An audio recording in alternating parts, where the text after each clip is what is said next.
Morning 6 వచ్చి 6,000 కోట్లు 9,000 వచ్చి 3,000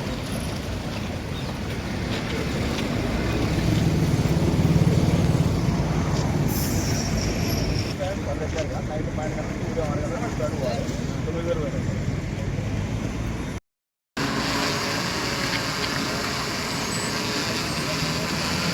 సార్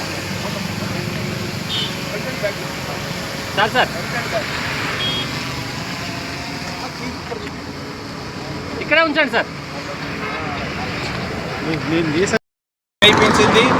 సో వాహనాల రద్దీ ఆంధ్రప్రదేశ్ వైపు ప్రారంభమైంది.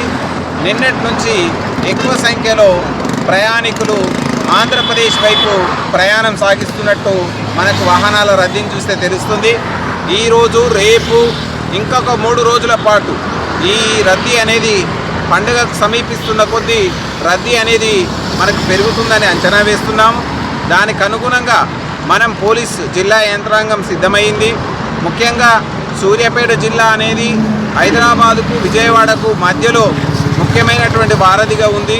NH65 అనేది ప్రధాన జాతీయ రహదారిగా ఉంది. దీని మీద ఎలాంటి అవాంఛనీయ సంఘటనలు జరగకుండా, ఎక్కడ ట్రాఫిక్ జామ్ కాకుండా, ఎక్కడ రోడ్డు ప్రమాదాలు జరగకుండా, ఎక్కడా కూడా ఎనీ ఎమర్జెన్సీ వచ్చినా రెస్పాన్స్ అయ్యే విధంగా మనం పోలీస్ బందోబస్తు చర్యలు చేపట్టడం జరిగింది. ముఖ్యంగా గుంటూరు వెళ్ళే ప్రయాణికులని నార్కట్పల్లి దగ్గర డైవర్ట్ చేయడం జరుగుతుంది. అదేవిధంగా రాజమండ్రి, వైజాగ్ తదితర ప్రాంతాలకు వెళ్ళేటువంటి ప్రయాణికులని నకరికల్ దగ్గర, అదేవిధంగా సూర్యాపేట నుంచి ఖమ్మం రూట్లో డైవర్ట్ చేయడం జరుగుతుంది. అయినప్పటికీ మనకు వాహనాల రద్దీ అనేది ఎక్కువగా కనిపిస్తుంది. దానికి అనుగుణంగా బందోబస్తు ప్లాన్ పెట్టుకున్నాం.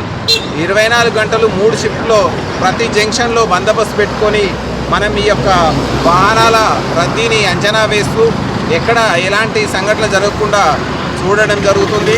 అదేవిధంగా మనకు మధ్యలో cranes, toeing vehicles, ambulance services పెట్టుకోవడం జరిగింది.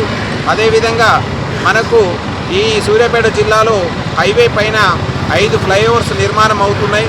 ఆ నిర్మాణం జరిగే ప్రాంతాల్లో కూడా మనం 24 గంటలు 3 షిఫ్ట్లో బందోబస్తు పెట్టుకొని మనం బందోబస్తు చర్యలు చేయడం జరుగుతుంది. ప్రజలందరూ పోలీసు కోరుకునేది ఒకటే, ఇక్కడి నుంచి సురక్షితంగా వాళ్ళ గమ్యస్థానాలకు చేరాలి, అక్కడ పండుగను ప్రశాంతంగా జరుపుకొని మళ్ళీ హైదరాబాద్ మహానగరానికి సురక్షితంగా చేరాలి. ఎలైవ్ అనేటువంటి నినాదంతో మనం చాలా పటిష్టమైనటువంటి బందోబస్తు చర్యలు చేపట్టడం జరుగుతుంది. నార్మల్ డేస్కి పండుగ